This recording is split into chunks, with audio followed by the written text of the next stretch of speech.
Hindi, ang sinasabi ko lang, si Sara, 1,000,000% hindi nila maareglo. So kung ikaw yung merong may kasalanan, gusto mo bang manalo yung 1,000,000% hindi mo maaareglo, 'di ba? Hindi ko hinuhusgahan yung ibang kandidato. Ang sinasabi ko lang, ito siguradong hindi nila maaareglo. Alam ko 'yon at alam nila 'yon. Yes. So, okay, number one, I'll make it very clear na I am for accountability of all public officials, no? So, pero dapat natin siguraduhin na itong proseso ng impeachment kay VP Sara is really for accountability at hindi para maka-escape from accountability yung mga taong involved sa pinakamalaking scam, no, doon sa flood control project, no.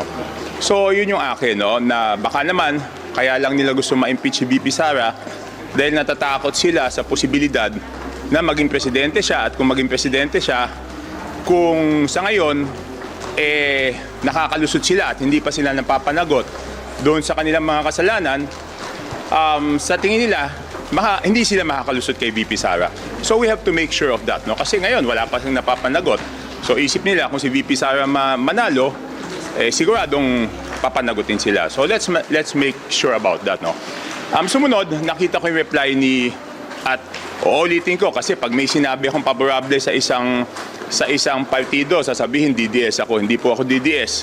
Gusto ko lang same standards, no? Kung ano po yung standards na ginawa namin doon sa pagsabi na insufficient in substance yung impeachment kay Pangulong Bongbong Marcos, dapat ganun din yung standards na ipapatupad dito kay VP Sara, no? Kasi yun ang accountability. Accountability means parehong standards. Hindi po pwedeng magkaiba yung standards nung kay President Bongbong Marcos at kay VP Sara. And for the record, bumoto nga ako na insufficient in substance yung kay President Bongbong Marcos, no. Pangatlo, ito, trabaho to ng mga abogado, sa tingin ko, doon sa pag-file niya ng ad cautelam, anong tinawag na? Affidavit ad cautelam. Ad cautelam. Ano mo tamang pronouncement doon? Ad cautelam. O doon sa pag-file niya ng ad cautelam, ibig sabihin nun, she is not surrendering her rights to seek other remedies, no?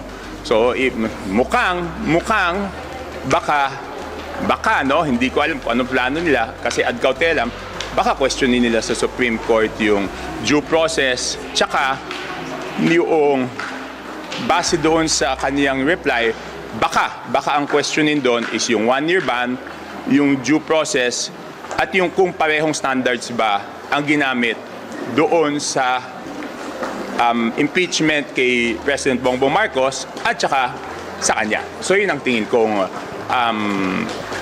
mga posibilidad. Is it possible na baka pauwi na naman ito sa technicalities? Hindi na technicalities kasi ang tatanungin is same standards ba ang ginamit, no? Okay, ito naman tingin ko lang, okay, isa-isahin natin yung mga accusations, no? Yung COA, hindi pa kasi final yung COA. Alam naman natin yung notice of disallowance, appealable yan. At kahit magkaroon ng finality doon sa COA, pwede pang appeal yan hanggang Supreme Court, no? So, yon. O baka sabihin na naman, dinidepensa ko yung sa akin, totoo lang. Sino magtututol sa akin at sabihin na final na yung decision ng COA? Hindi pa yun final, no? Ano pa ba yung isa? Yung trade threat. Kasi sabi nila siya daw mismo ang nagsabi nun sa video, so tumatibay ng credential. Ha? Sabi ni VP, wala daw kontrata. So, hindi daw considered the threat yun. Hindi, sa akin hindi yun eh. Sa akin, di ba yung grave threat is a criminal offense, di ba? So, dapat file nila sa Department of Justice. Di ba? Bakit di nila file? Who can say it's a grave threat? Kunyari ako, may nanakot sa akin.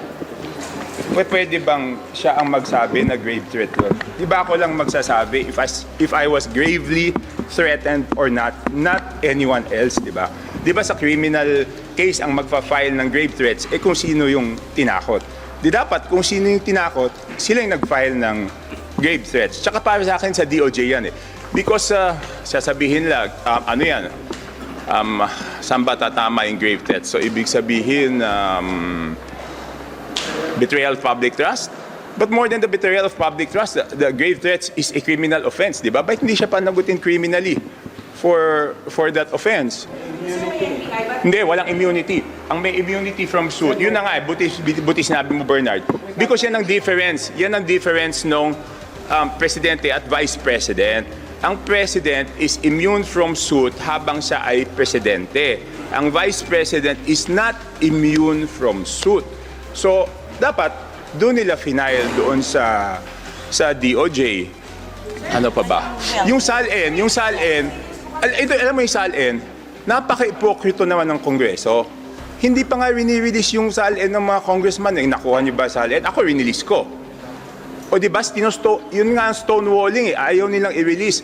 Di ba kahit sa ombudsman, nagsabi si kung tama yung pagkatanda ko, medyo may sinabi si Ombudsman Boying Remulla doon, kasi nga ayaw i-release ng Congress yung SALN ng mga congressman. So ano yun?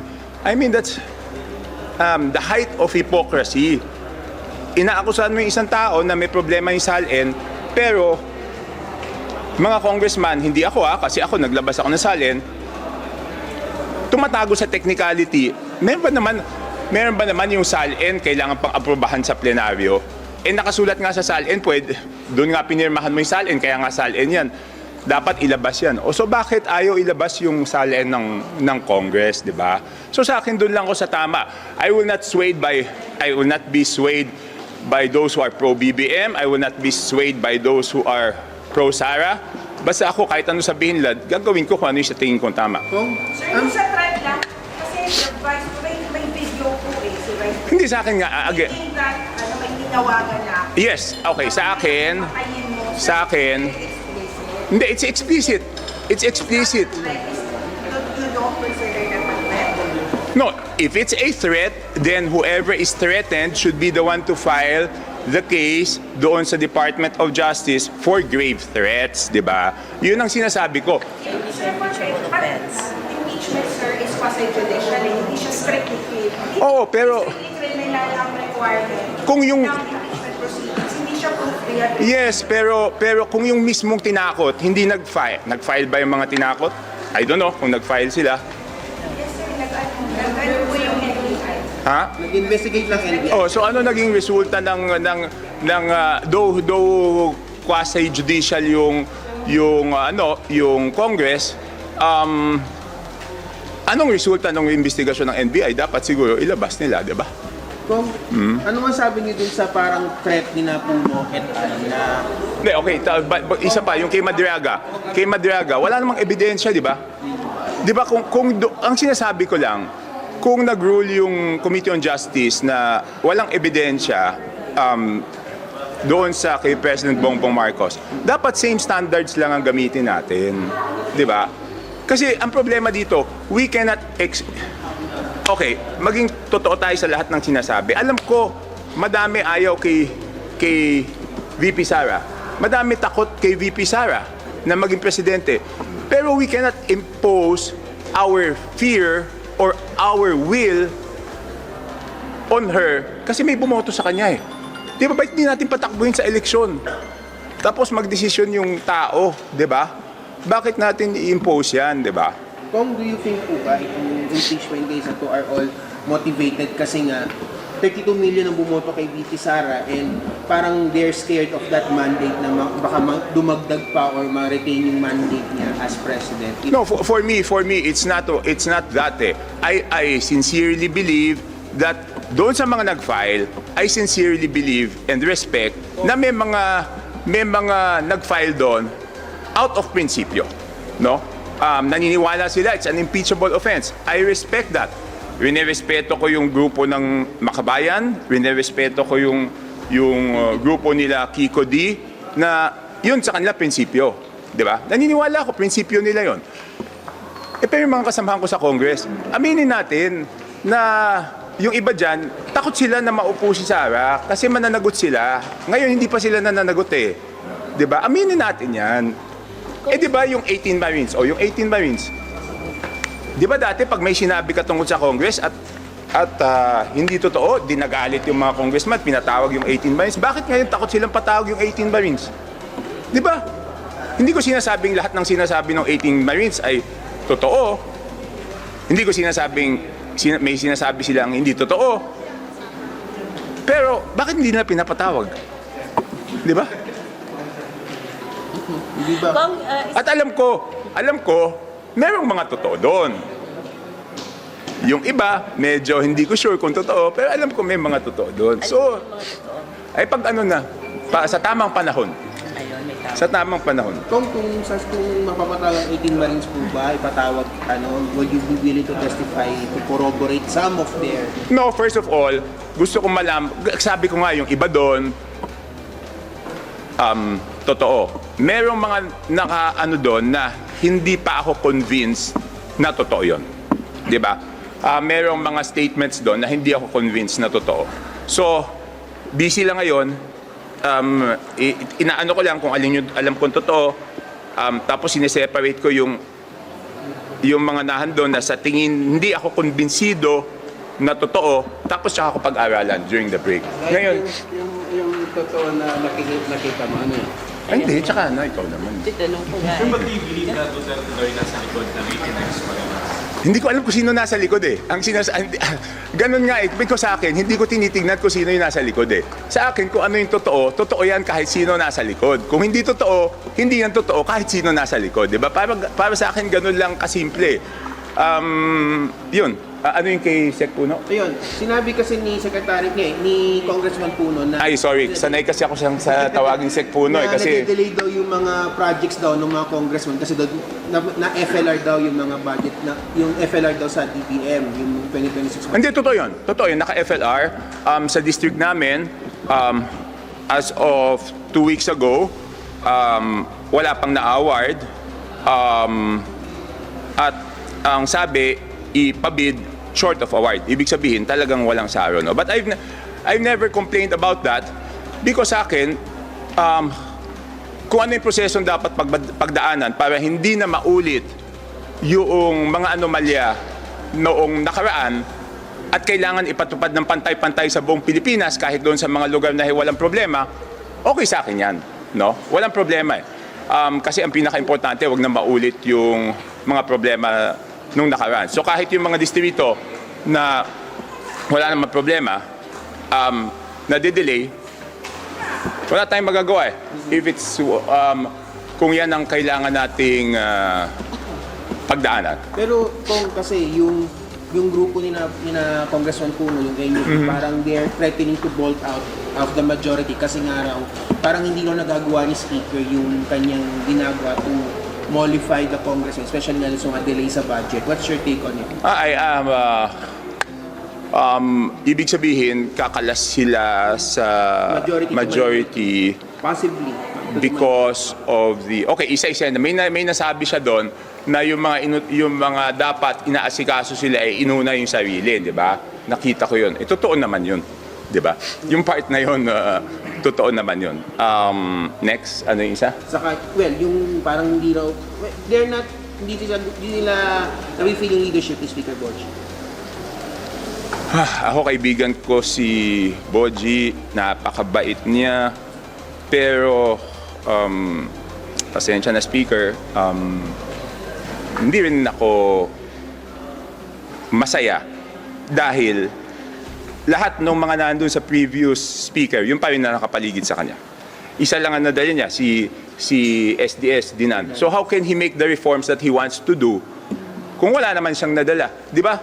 Sinabi ko na yan before, na dapat bigyan siya ng free hand na reorganize yung house. Sa kahit anong organisasyon, kahit ikaw presidente ng kumpanya, pag ikaw lang dinala doon, wala. Di ba? Gusto ni Red tong tanong na to, sir. Ha? Lahat ng tao ni former speaker yung nakapaligid at hindi lang yun masakit. Kahit yung mga staff ni former speaker na involved doon sa mga kalokohan, hindi ko naman bite rinihire ulit dito sa house. 'Di ba? Parang naglulukohan na lang kami. Hindi ba tayo? So ako talaga disappointed talaga ako. Sir, itong tanong na to. Itong tanong na to, gusto ni Oo. Red. So, naglulukuhan na lang. Oh. Gusto ni Red na to. Yung FLR na yan, release ba yan bago magbotohan sa plenary sa impeachment? Napaganda ng tanong mo. Kasi sa mga, hindi ko alam kung sa mga malalalim umisip katulad mo, sa malalalim umisip katulad ni Bernard, yan ang posibleng gawin, no? Talagang posible na pag hindi ka bumoto, yung FLR mo never nang ma-release. Yun ang pwedeng gawing carrot and stick. So yun ang bantayan natin. Gagamitin ba yung carrot and stick? I don't know. Pero ang galing mo magtanong. Kung hindi ba hindi nararamdaman na parang tali ang kamay ni Speaker right now? Kasi parang, Honestly, nararamdaman ko. Kung sarap po naman, Chris, Ha? yung pinakaharap natin Ano? ngayon. Oo, wala na tayong bulahan dito, di ba? Kung sarap po naman, Chris, sa pinakaharap I mean, natin. pasensya ka na, Speaker. That's how I feel. I've been supportive. Dahil sinasabi ko nga, dapat mas madami kang ma-reorganize mo. Pero ang tagal na tagal na natin nag-intay Ilang buwan Kung, pa lang, September, Ha? March, ilang buwan pa lang. Kaya break na ulit Kung sa tingin niyo ba dapat na magkaroon po ng hearing after, kahit naka-recess ang Justice Committee kasi parang i-request yata iyon para dito sa impeachment ni VP Sara. Sa harap po ng... Okay. Doon naman, ako gusto ko tapusin, kung ano man yan, tapusin na natin. Kung kailangan mag-extend ng ilang araw, pagbotohan na natin yan because dapat ang asikasuhin natin yung krisis. Hindi pa pwedeng manatiling matagal yung usapan dyan because may mas malaking problema yung ating mga kababayan, di ba? Alam mo, ang problema dito, ayokong isipin ng ating mga kababayan, yung mga politiko habang naghihirap sila, ay iniintindi yung away politika nila, di ba? Parang it's the VP against the House or whoever, di ba? So tapusin na natin to ng lalong mas mabilis para i-concentrate natin doon sa mas matindi nating problema.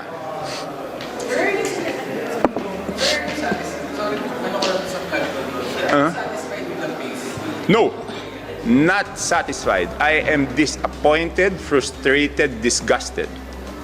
Kasi you were quoted before na if walang developments investigation and prosecution of the people involved, you would break away from the administration. Is this... Am I still with them? Yes, sir. Wala naman akong tinanggap na committee, di ba? Wala naman akong tinanggap eh. Sabi ko nga, alam mo, lahat naman ng stand ko dito is, basta hindi ako masisway ng pro-BBM, hindi ako masisway ng pro-DDS, hindi ako masisway ng kahit sino. Basta kung ano yung tingin kong tama, yun ang gagawin ko. Kaya nga di ba hindi ako tumanggap ng committee? Wala naman akong partido. So wala akong susundin kung hindi yung sarili ko lang. Sir, officially, parang break with the administration. Basta kung ano yung tama, susuportahan ko, di ba? I mean, hindi natutungkol sa politika eh. It's about what I have to do na para maging maayos, hindi lang yung crisis, kung hindi lahat ng bagay, no? Number one, di ba, nag-file naman ako nung exemption sa VAT, di ba? Nung proposal. Kaya lang, ang decision nila is excise tax. So kung yun lang muna kayang ibigay, sinusuportahan ko. Pero later on naman, kung tumaas yung crudo, sana naman i-consider din yung VAT. Ang problema ko kasi sa VAT is tumataas yung koleksyon ng gobyerno habang naghihirap yung tao. Because hindi tulad ng excise, ang excise tax 6 pesos kahit anong presyo ng lais. Kung 50 pesos, 100, 6 pesos yon. Ang VAT, pag 5 peso ang 5 piso, I mean 50 pesos, ang diesel, ang VAT nun is 12%, so which is 6 pesos. Pag nang 100 piso yung diesel, katulad ngayon, nagiging 12 pesos yung VAT. So ibig sabihin yung tao nahihirapan, yung gobyerno, lumalaki yung revenue, di ba? Kaya parang sabi ko, dapat na lang yung excise tax. Kasi yung excise tax, fiction it. Alam naman natin yung consumption eh, pero yung decision nila. Pero sana, kung lalo pang tumaas yung presyo ng fuel, sana, wag naman sarado yung isip, no? At ngayon, yung pala, isang babalita ko, nag-aaral na ako ng, hindi ko lang alam kung mahabol ko today. Di ba nung nung nagka-COVID, meron tayong Bayanihan 1 at Bayanihan 2, di ba? Nag-aaral na ako ng isang bill similar to that to give emergency relief doon sa ating mga kababayan. Hindi ko lang alam kung mahahabol ko today yung bill na yon, no? That be the reason kung bakit FLR din. Kasi tayo nang ilabas. Hindi, pero yung FLR was before the crisis. Before the crisis, no? If, ako naman, kung titingnan ko, kung wala mo ng mali siya, baka nga inaayos yung presyo para hindi na mangyari. Pero tulad nga na nasabi ni nasan yung kaibigan ko si Bernard. Maayos pagkatapos magtanong, umalis Wala na. Tago na. Ganun talaga yung mga heater, pagkasuntok, tumatakbo eh. Hindi, kaya nga. Pero syempre, hindi ko maaalis sa isipan ko yung tinanong ni Bernard na posible na baka gamitin yan. Kung gagamitin o hindi, wala akong ebidensya. Tignan natin after ng botohan doon sa impeachment. Sir, balik po yung Sir Baclaw. Mention kasi na may mga nag-file. Teka, pahingin ng tubig lang. Sir, may sabi niyo may ibang ang motivation to file an impeachment kung may naging si Vice President. Dahil natatakot silang mapalabot. Di ba? Okay. Ganito na lang, sir. Parang hindi ba posible ang accountability under other president? Honestly, Other than her? honestly, Kung hindi siya yung magiging presidente, wala na bang accountability just because hindi siya yung presidente? honestly, tingin nila maaareglo nila yung iba eh. Pero si Sarah, sa tingin nila, hindi nila maaareglo yun. Kahit, maging totoo tayo, kayo paano ba kayo mag-isip? Sa tingin nyo ba maaareglo si Sarah o hindi? Okay, kayo tatanungin ko, definitely no. Di ba, sir, parang passing judgment naman yun sa ibang tao na pwedeng ma-elect din na presidente? Siyempre, I'm entitled to my own opinion, di ba?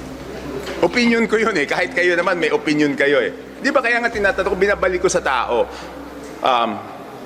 Si Sarah ba pwedeng areglohin? Tingin ko hindi. Yung iba ba pwedeng areglohin o hindi? O kahit hindi areglohin, pwede bang pakiusapan para mas magandang term? Pwede bang pakiusapan? Kunyari, sir, Hindi kasi ang question, bakit ngayon wala pang nananagot? Di ba? Bakit ngayon wala pang nananagot?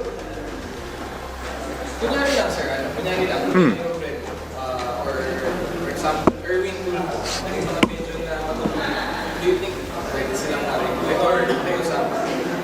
Alam mo, I don't want to pass judgment on them. Pero hindi lang naman sila mag-isa ang magdidesisyon dyan eh. Di ba? Di ba? Hindi naman silang isa lang magdidesisyon dyan. Parang tinatanong mo ngayon, bakit ngayon wala pang nangyayari? Naareglo ba yung gobyerno o hindi? Di ba? O lumalambot ba o hindi? Di ba? Pero si Sarah hindi. Hindi, ang sinasabi ko lang, si Sarah, 1,000,000% hindi nila maareglo. So kung ikaw yung merong may kasalanan, gusto mo bang manalo yung 1,000,000% hindi mo maareglo, 'di ba? Hindi ko hinuhusgahan yung ibang kandidato. Ang sinasabi ko lang, ito siguradong hindi nila maareglo. Alam ko 'yon at alam nila 'yon. Kung, what do you think po ba dun sa sinabi ng Presidente na, or yung sinabi ng ICI na magbawind daw na sila by March 30? Kaso wala pang, parang basically parang hilaw pa yata yung ginawa ng ICI over the past few months. Hindi kasi kawawa naman yung ICI, 'di ba? Ibig sabihin, isa na lang natira si Justice Andres Reyes, number 1. Number 2, 'di ba, nag-file pa nga ako ng bill, 'di ba? Independent Commission Against Infrastructure Corruption. Wala naman nangyari. Kung saan na yun po? Wala na. Wala na, magbe-break na ulit, 'di ba? Thank you. Okay.